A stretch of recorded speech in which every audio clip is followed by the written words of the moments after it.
അതല്ല എന്റെ പ്രിയപ്പെട്ട ചെറുപ്പക്കാരാ, എന്റെ പ്രിയപ്പെട്ട സഹോദരങ്ങളോട് ഞാൻ പറയുകയാ, ഏത് വിജ്ഞാനമാ പഠിപ്പിക്കേണ്ടത്? യുകെയിലെ അവസരമല്ല. കരിങ്കല്ലിനെ കരയിപ്പിച്ച വിജ്ഞാനം പഠിപ്പിച്ചു കൊടുക്കണം. കരിങ്കല്ലിനെ കരയിപ്പിച്ച വിജ്ഞാനം പഠിപ്പിക്കണം. ഏടാ കരിങ്കല്ലിനെ പഠിപ്പിച്ച വിജ്ഞാനമേടാ? കൊടുങ്കാട്ടിലൂടെ നടന്നു പോകുമ്പോ റൂഹുമാഹിയുടെ മുമ്പിൽ ഇരുന്നിട്ടൊരു കരിങ്കല്ല് പൊട്ടിക്കരഞ്ഞില്ല മുഅ്മിനീങ്ങളെ? ഒരു കരിങ്കല്ലിരുന്നിട്ട് പൊട്ടിക്കരയുകയാ.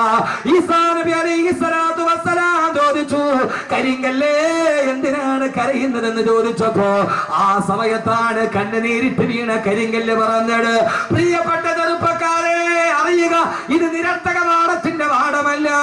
ഈ കാണുന്ന കരിങ്കല്ല് പൊട്ടിക്കരഞ്ഞുവത്രേ. കരിങ്കല്ലിന്റെ കണ്ണിലൂടെ കണ്ണുനീര് തടം തല്ലിയാ തൊഴുത്തുവത്രേ. റൂഹുല്ലാഹി ഈസാ നബി ചോദിച്ചു, കരിങ്കല്ലേ എന്തിനാണ് കരയുന്നതെന്ന് ചോദിച്ചപ്പോ ആ സമയത്താണ് കരിങ്കല്ല് പറഞ്ഞത്, അൽഹമനി റബ്ബി വഖൂദുഹ അന്നാസു വൽ ഹിജാറ. എന്റെ അല്ലാഹു എനിക്ക് അറിയിപ്പിച്ചു തന്നു, നാളെ നരകത്തിൽ തീ പിടിപ്പിക്കാൻ ഉപയോഗിക്കുന്നത് കരിങ്കല്ലിനെയാണ്. നാളെ നരകത്തിന്റെ കുണ്ടത്തിലോട്ട് വലിച്ചു വെക്കുന്നത് മനുഷ്യരെയും കരിങ്കല്ലുകളെയുമാ എന്ന് അല്ലാഹു എനിക്ക് അറിയിപ്പിച്ചു തന്നു. അതറിഞ്ഞത് മുതൽ ഞാൻ ഇവിടെ ഇരുന്ന് കരയുകയാണെന്ന് പറഞ്ഞു കരിങ്കല്ല്. ആ കരിങ്കല്ലിനെ പോലെ തന്നെയാ മനുഷ്യന് നരകത്തിലെ തീക്കുണ്ടങ്ങളാ. എന്തേ മനുഷ്യരെ കരയുന്നില്ല? എന്തേ കവളിലൂടെ കണ്ണുനീര് തടം തല്ലിയാ തൊഴുകുന്നില്ല? എന്റെ അല്ല എന്നോട് പറഞ്ഞു, നാളെ നരകത്തിൽ കത്തിക്കപ്പെടുമല്ലോ എന്നോത്തിട്ട് വടിയരികിരുന്ന് കരിങ്കല്ല് കരയുന്നത് കണ്ടപ്പോ അവിടെ ഇരുന്നു കൊണ്ട് ഈസാ നബി കരിങ്കല്ലിന്റെ കരച്ചിൽ കണ്ടപ്പോ ഈസാ നബി അല്ലാഹുവോട് ദുആ ചെയ്തു, അല്ലാഹുവേ അല്ലാഹുവേ അല്ലാഹുവേ, ഈ കരിങ്കല്ലിന്റെ കരച്ചിൽ കണ്ടിട്ട് സഹിക്കുന്നില്ല അല്ലാ, ഇതിന് നീ എന്തെങ്കിലും ഒരു പരിഹാരം ഉണ്ടാക്കണം. അല്ലാഹു പറഞ്ഞു, ഈസാ നബിയെ ആ കരിങ്കല്ലിനോട് പറയുക, അതിനെ മാത്രം ഞാൻ നരകത്തിലിടില്ലെന്ന്. ഈ ഭൂമി ലോകത്തിലെ മുഴുവൻ കരിങ്കല്ലുകളെ നരകത്തിലിട്ട് ആളിക്കത്തുമ്പോ ഈ കരിങ്കല്ലിനെ മാത്രം ഞാൻ നരകത്തിലിടുന്ന് പറയ ഈസാ. ഈസാ നബി അലൈഹിസ്സലാത്തു വസ്സലാം ആ കരിങ്കല്ലിന്റെ അരികിൽ ഇരുന്നിട്ട് തടികി തലോടിയിട്ട് പറഞ്ഞു, കല്ലേ കരയണ്ട, കല്ലേ കല്ലേ കരയണ്ട കല്ലേ. ഇതേത് കഥയെന്നറിയോ? മനുഷ്യൻ കരിങ്കല്ലിനെ തടകി ആശ്വസിപ്പിച്ച കഥ. കേൾക്കുക സഹോദരങ്ങളെ, ആ കരിങ്കല്ലിനെ തടകി തലോടിയിട്ട് ഈസാ നബി പറഞ്ഞു അത്ര, കരിങ്കല്ലേ കരയണ്ട കല്ലേ കരയണ്ട കല്ലേ, അല്ലാഹു നിന്നെ മാത്രം നരകത്തിൽ നിന്ന് മോചിപ്പിച്ചിരിക്കുകയാ. ഈസാ നബി നടന്നുപോയി. കുറെ മാസങ്ങൾക്ക് ശേഷം അതിപടി വരുമ്പോ പിന്നെയും ഈ കരിങ്കല്ലിരുന്ന് കരയുകയാണ്.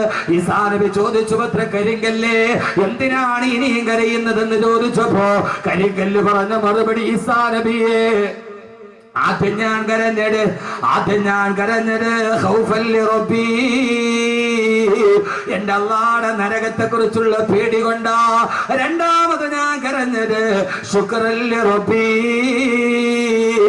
എന്റെ അല്ലാഹുവിനോടുള്ള നന്ദി രേഖപ്പെടുത്താനാ. എല്ലാ കല്ലുകളും നരകത്തിലോട്ട് വലിച്ചെറിയുമ്പോ എന്നെ മാത്രം നരകത്തിൽ നിന്ന് മോചനം നടത്തിയ എന്റെ റബ്ബിനോടുള്ള നന്ദി കാരണത്താലാണെന്ന് കരിങ്കല്ല് പോലും കരഞ്ഞു പോയെങ്കിൽ ഈ കരിങ്കല്ലിനെ കരയിപ്പിക്കുന്ന വിജ്ഞാനം പഠിക്കണം. ഈ കരിങ്കല്ലിനെ കരയിപ്പിക്കുന്ന വിജ്ഞാനം പഠിക്കണം. ആ വിജ്ഞാനമാണ് എന്റെ മോനെ, റൂഹെന്ന് നിന്റെ കയ്യിൽ നിന്ന് വിട്ടുപോയാൽ, ഈ ശരീരത്തിൽ നിന്ന് ആത്മാവ് പോയാൽ, കരിങ്കല്ലിനെ കരയിപ്പിച്ച വിജ്ഞാനം ഏതെന്നറിയോ? ശരീരത്തിൽ നിന്ന് ആത്മാവ് വിട പറഞ്ഞു പോയാൽ നിന്റെ ശരീരം കൊണ്ടുപോയി 6 അടി മണ്ണിലേക്ക് കുഴിച്ചിട്ട് കഴിഞ്ഞാൽ 3 ദിവസം കഴിഞ്ഞ് നീ തുറന്നു നോക്കുമ്പോ നിന്റെ കണ്ണുകൾ മുഴുവനും അഴുകി മാറിയിട്ട് 2 ഗുഹയാ കാണുന്നതെങ്കിൽ 40 ദിവസം കഴിഞ്ഞ് കണിയാപുരം ഖബർസ്ഥാനില് ഖബറൊന്ന് തുറിച്ചു നോക്കിയാ നിന്റെ എല്ലുകൾ മാത്രമാ കാണുന്നതെന്ന്. അതോടെ നിന്റെ ജീവിതം അവസാനിക്കുന്നില്ല. അഴുകി പോകുന്ന 6 അടി മണ്ണിന്റെ ഉള്ളിൽ നിന്റെ മാതാപിതാക്കൾ നിന്നെ കാണാനെത്തുമെന്ന്, സ്വർഗത്തിന്റെ മാലാഖമാര് നിന്നെ സന്ദർശിക്കാനെത്തുമെന്ന്. എന്നിട്ട്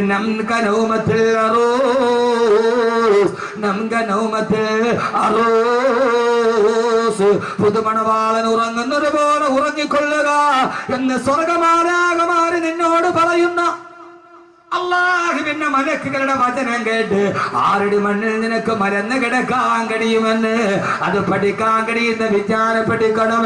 ആ വിജ്ഞാനത്തിലേക്ക് അല്ലാഹു നമ്മളെ എത്തിക്കുമാറാകട്ടെ. അള്ളാഹു നമ്മളെ എത്തിക്കുമാറാകട്ടെ. അള്ളാഹു നമ്മളെ എത്തിക്കുമാറാകട്ടെ. ഇതാണ് ഏറ്റവും വലിയ വിജ്ഞാനം. UK വിജ്ഞാനമല്ല. ഞാൻ മരിച്ചിട്ട് പോയാലും എന്റെ ശരീരം മണ്ണിലോട്ട് ഇഴുകി ചേർന്നാലും അവിടെയാണ് പിന്നെ എന്റെ ജീവിതം തുടങ്ങുക. 6 അടി മണ്ണിന്റെ ഉള്ളിൽ മുകളിലോട്ട് നോക്കിയാലും മണ്ണ്, താഴോട്ട് നോക്കിയാലും മണ്ണ്, വലത്തോട്ട് നോക്കിയാലും മണ്ണ്, ഇടത്തോട്ട് നോക്കിയാലും മണ്ണ്. ആ മണ്ണിന്റെ ഇടയിൽ തിരിയാനും മറിയാനും കഴിയാത്ത മണ്ണിന്റെ ഉള്ളിൽ കിടന്നിട്ട് ആകാശലോകങ്ങളുടെ വിശാല വിസ്തൃതിയുള്ള സ്വർഗം കാണാൻ കഴിയും. അല്ലാഹു തൗഫീഖ്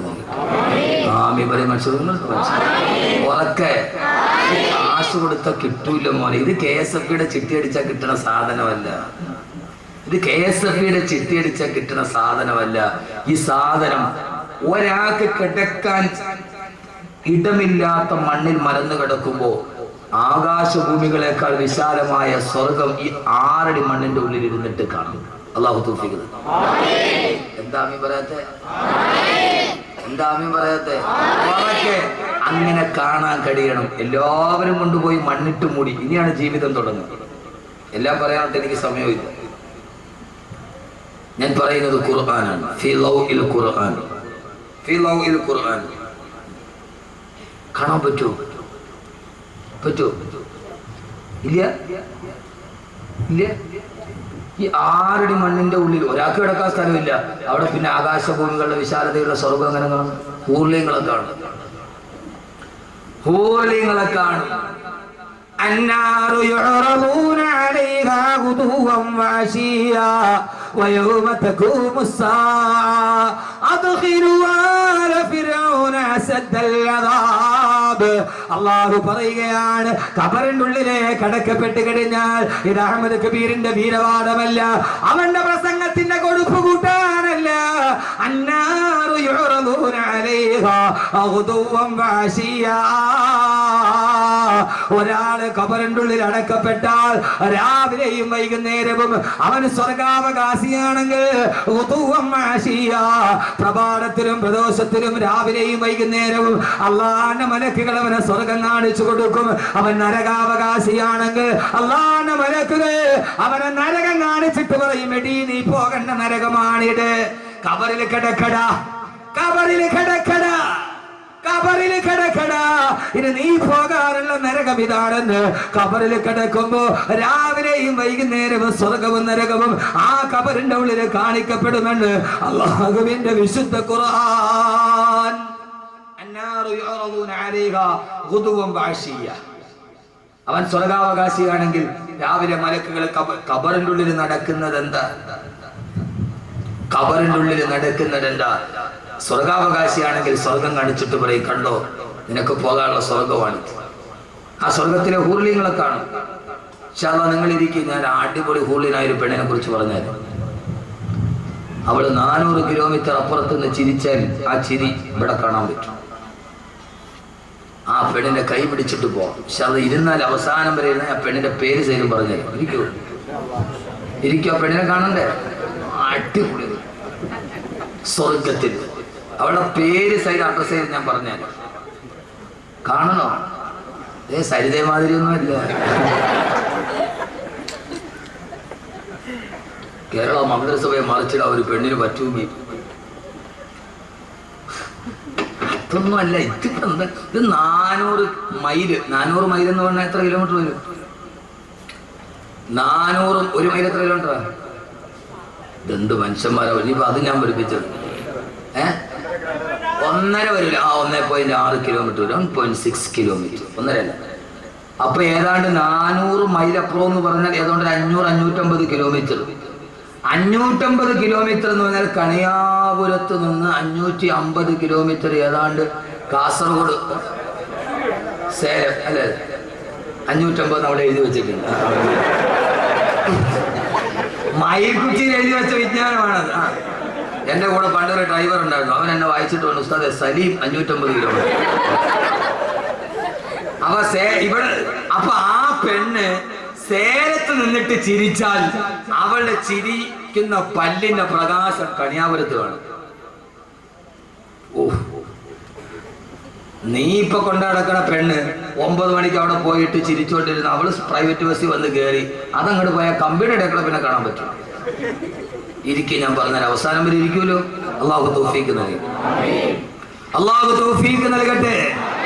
ആദരവായ പ്രവാചകൻ നബി മുഹമ്മദ് മുസ്തഫ, ഹബീബായ നബി മുഹമ്മദ് മുസ്തഫ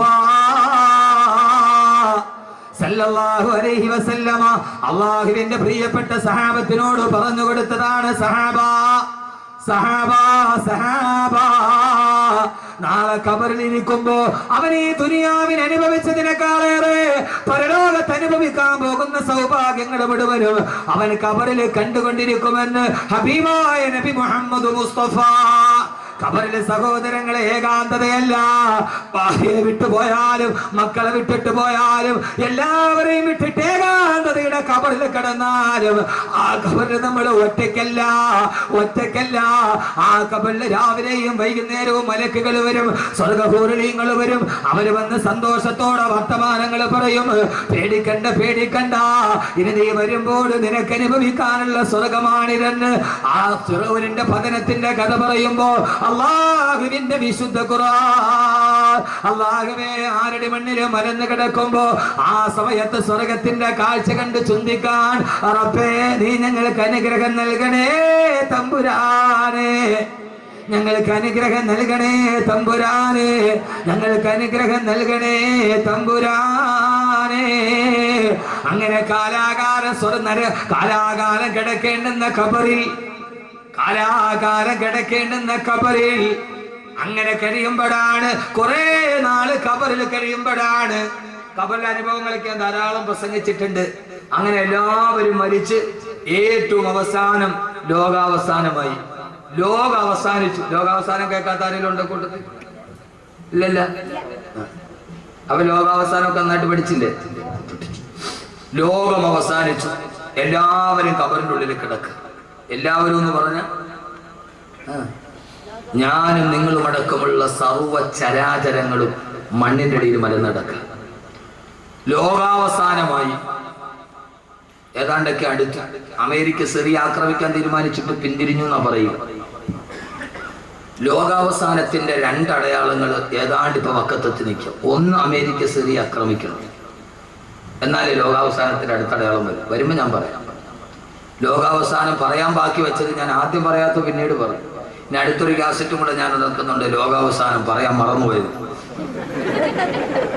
ബാക്കി വെച്ചതല്ല, പറയാൻ മറന്നുപോയത്. അങ്ങനെ കുറെ കിട്ടിയിട്ടുണ്ട്. എന്റെ പ്രിയപ്പെട്ട, ഒന്ന്, ലോകാവസാനത്തിന്റെ 2 അടയാളം നമ്മുടെ മുമ്പിൽ ഇപ്പൊ നിൽപ്പുണ്ട്. ഒന്ന്, അമേരിക്ക സിറിയ ആക്രമിക്കണം. ആ ഒരു യുദ്ധം ഉണ്ടാവും. ഒന്നുകിൽ സിറിയ അല്ലെങ്കിൽ ഇറാൻ ഉണ്ടാവും, ഉറപ്പാണ്. 2, മോഡി ഇന്ത്യയുടെ പ്രധാനമന്ത്രി ആവണം.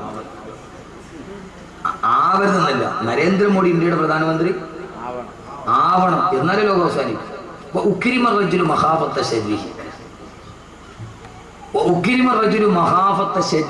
ഒരാളെ, ഒരു നേതാവിനെ ഭയന്നിട്ട് അയാളെ ബഹുമാനിക്കാൻ നമ്മൾ നിർബന്ധിതരാവുക, അത് ലോകാവസാനത്തിന്റെ അടയാളമാണെന്ന് നബി മുഹമ്മദ് മുസ്തഫ. മോഡി ഇന്ത്യയുടെ പ്രധാനമന്ത്രി ആയി എന്ന് കരുതുക. അയാൾ നമ്മുടെ നാട്ടിൽ വന്നാൽ പ്രോട്ടോകോൾ അനുസരിച്ചിട്ട് ഇന്ത്യൻ പ്രൈം മിനിസ്റ്റർ എന്ന രീതിയിൽ അയാൾ ബഹുമാനിക്കാൻ നമ്മൾ ബാധ്യസ്ഥരാണ്, നിർബന്ധിതരാണ്. ലോകം കണ്ട, ഹിറ്റ്ലർ കഴിഞ്ഞാൽ ലോകം കണ്ട ഏറ്റവും വലിയ ക്രൂരനായ മനുഷ്യൻ നരേന്ദ്രമോദി. ഹിറ്റ്ലർ കണ്ട, ഹിറ്റ്ലറിനേക്കാൾ ഹിറ്റ്ലറുടെ പ്രേതം ഇന്ത്യയിൽ വന്നതാണ് മോദി. ഹിറ്റ്ലറുടെ പ്രേതം ഇന്ത്യയിൽ വന്നതാണ് മോദി. ആ പ്രേതം കയറി കൂടിയ ശരീരമാണ് മോദിയുടെ ശരീരം. അയാൾ പ്രധാനമന്ത്രി ആയാലേ ലോകാവസാനത്തിന്റെ അടയാളം ആവും. അവിടെ നിങ്ങൾ നമുക്ക് പേടിക്കണ്ട, നമ്മൾ പറഞ്ഞിടത്തേക്ക് കാര്യങ്ങൾ വരികയാണ്. നമ്മൾ പറഞ്ഞിടത്തേക്ക് മോഡി പ്രധാനമന്ത്രിയായി നോക്കി ഇന്ത്യയിൽ മുസ്ലിമീങ്ങൾ ആരും കുറഞ്ഞു പോകില്ല. ഫിറഔനിന്റെ കൊട്ടാരത്തിൽ ജനിച്ചവനാണ് മൂസ, ആ മൂസയുടെ അനുയായികളാണ്. ഫിറഔന്റെ ജനിച്ച ഉടനെ തല കൊയ്യാൻ പോയവന്റെ കൊട്ടാരത്തിൽ ജനിച്ച കരീമുല്ലാഹി മൂസാ നബിയുടെ ദീനാണ് നമ്മുടെ ദീൻ. അപ്പൊ അതുകൊണ്ട് അക്കാര്യത്തിലൊന്നും ആരും പേടിക്കേണ്ട ഒരു കാര്യമില്ല. ലോകാവസാനം ഏതായാലും ഉറപ്പാണ്. ഒരടയാളം ഞാൻ പറഞ്ഞുതരാം. പറഞ്ഞോ? അത് പറയാൻ മറന്നുപോയാലും പറയണം. ഒന്നുകൂടി പറയണോ? അമേരിക്കയുടെ സർവ്വ സേനാ ക്യാമ്പുകളും സൈനിക ക്യാമ്പുകളും ടൈഗ്രീസിന്റെയും യൂപ്രട്ടീസിന്റെയും തീരത്ത്. ഞാനത് അവനെ വെറുതെ പറഞ്ഞിട്ട് പോകാൻ വന്നതല്ല, വെറുതെ ചിരിച്ചു കളിച്ച് പോകാനാണെങ്കിലും ഓക്കെ. പക്ഷേ 2 മണിക്കൂർ കൊണ്ടൊരു മാറ്റം ഉണ്ടാവും. അമേരിക്കയുടെയും സഖ്യകക്ഷികളുടെയും സർവ്വ സൈനിക ക്യാമ്പുകളും യൂഫ്രട്ടീസ് നദിയുടെയും ടൈഗ്രീസ് നദിയുടെയും തീരത്താണ്. പെണ്ണാങ്കൊല്ലം മനസ്സിലാവുന്നുണ്ടോ? എന്ത് യൂഫ്രട്ടീസ്, എന്ത് യൂഫ്രട്ടീസ്? യൂഫ്രട്ടീസ് എന്തുകൊണ്ട് സർവ്വ പട്ടാള ക്യാമ്പ് ഇപ്പൊ സ്ഥാപിച്ചിരിക്കുന്ന യൂഫ്രട്ടീസിന്റെ ടൈഗ്രീസിന്റെയും തീരത്ത്? എന്തുകൊണ്ട്? ആദരവായ പ്രവാചകൻ നബി മുഹമ്മദ് മുസ്തഫ സല്ലല്ലാഹു അലൈഹി വസല്ലം പറഞ്ഞു, ലോകാവസാനം അടുത്തു കഴിയുമ്പോ ടൈഗ്രീസിന്റെയും യൂഫ്രട്ടീസിന്റെയും തീരങ്ങളിൽ ജിബാലും മിനർ റഹബി, സ്വർണ്ണത്തിന്റെ മലകൾ ഉയർന്നു വരുമെന്ന് നബി മുഹമ്മദ് മുസ്തഫ. ലോകാവസാനം അടുത്തു കഴിയുമ്പോ ടൈഗ്രീസിന്റെയും യൂഫ്രട്ടീസിന്റെയും തീരത്ത് ജിബാലും മിനർ റഹബി, സ്വർണ്ണത്തിന്റെ മലകൾ ഉയർന്നു വരുമെന്ന് നബി മുഹമ്മദ് മുസ്തഫ. ഈ സ്വർണ്ണമലയാണ് അമേരിക്കയുടെ ലക്ഷ്യം. മനസ്സിലായോ? സ്വർണ്ണമലയാണ് അമേരിക്ക ലക്ഷ്യം. അവിടെ ഒരൊറ്റ മുസ്ലിം രാഷ്ട്രത്തിന്റെ പട്ടാളക്കാകുമ്പോ ഇപ്പോൾ ഒരു മുസ്ലിം രാഷ്ട്രത്തിന്റെ പട്ടാളക്കാകുമ്പോ ഇപ്പൊ യൂഫ്രട്ടീസിന്റെ ടൈഗ്രീസിനെ തീരത്തുണ്ട്. ഏതോ വെള്ളിയാഴ്ച ജുമയ്ക്ക് വന്നവന് മണക്കാട് ഏതോ എന്റെ ജുമയ്ക്ക് പങ്കെടുത്താൽ അവിടെ ഇതൊക്കെ തന്നെ പറയണം. തുർക്കി എന്തുകൊണ്ട് ലോകാവസാനം എടുക്കുമ്പോൾ തുർക്കി ഇസ്ലാമിന്റെ എതിർപക്ഷത്ത്? യുക്കാത്തുൽ മുസ്ലിമൂനലിൽ അത്തറാഖ്, തുർക്കികളോട് മുസ്ലിമീങ്ങൾ യുദ്ധം ചെയ്യുന്നത് വരെ ലോകം അവസാനിക്കില്ലെന്ന് നബി മുഹമ്മദ് മുസ്തഫ. അപ്പൊ തുർക്കി ലോകാവസാനം എടുക്കുമ്പോൾ നമ്മുടെ എതിർപക്ഷത്ത് വരണം. അതുകൊണ്ട് തുർക്കി ഇപ്പോഴും അവിടെ പടലയ്ക്കാൻ പറ്റും. നിങ്ങളൊന്ന് ആലോചിച്ചു നോക്കും മനുഷ്യന്മാരെ, ഇനിയിപ്പോ ലോകം അവസാനിക്കില്ല എന്ന് ഒരാൾ പറഞ്ഞാൽ അവളെക്കാൾ വലിയ പച്ചപ്പൊട്ടി വരാനാണ്. ലോകാവസാനം എത്തിക്കഴിഞ്ഞാൽ ചിന്തിച്ചു കൊള്ളുക.